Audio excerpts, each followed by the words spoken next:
It happens to so many couples, doesn't it? But on this particular occasion, it's literally played out on the world stage. And according to very well-placed sources, this has been going on now for some time. You know, the difficulty that they're having as a couple, I wouldn't wish on anybody, obviously, but the bottom line is they put themselves out there in the public domain. They've made themselves micro-celebrities. And now, a little bit like Jennifer Lopez and, of course, Ben Affleck, it has to be played out in those particular circles. We're talking, of course, about the former royals known as Prince Harry and Meghan Markle, the now defunct Duke and Duchess of Sussex. Well, if Prince William has his way anyway. Back us over to your royal story of the day.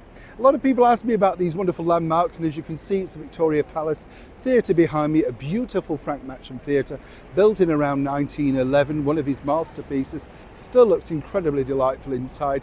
And a little bit of a lesser known fact, the very first royal variety performance in front of Her Majesty the Queen was actually televised from here way back in 1960. So lots of historical things, including, let's not forget, record-breaking appearances by the wonderful black and white minstrel shows. For many years, they literally had people queuing round the block. So popular was that show.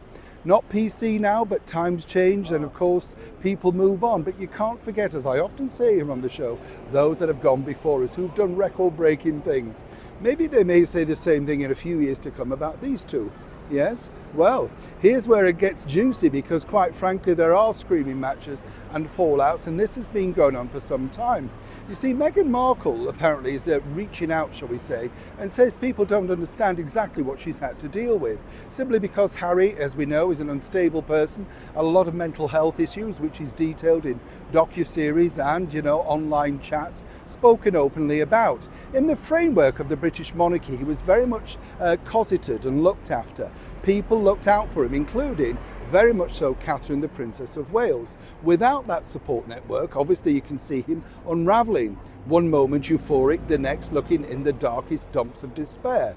Now, he obviously thought in the freedom flight and everything that was going to be a tick box and everything move on and going to be wonderful. He's quickly found out that you can only supplant that particular fake happiness for so long. But according to sources behind the scenes, as well as the arguments, Harry wants out. I mean, literally wants out of the celebrity world.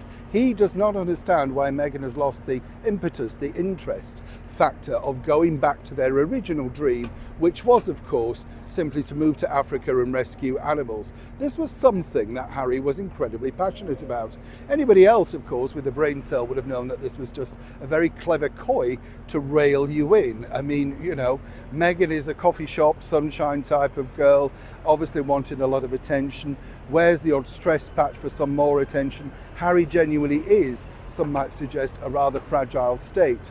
Now, the bigger fallout has been, well, could he then go alone perhaps and do 6 months out there just to find himself, that type of thing. You understand how these sort of things work. But you see, the team think this will look bad and just create a lot of negativity, particularly when she was trying to launch America Riviera Orchard, which has still got nowhere. You get the picture.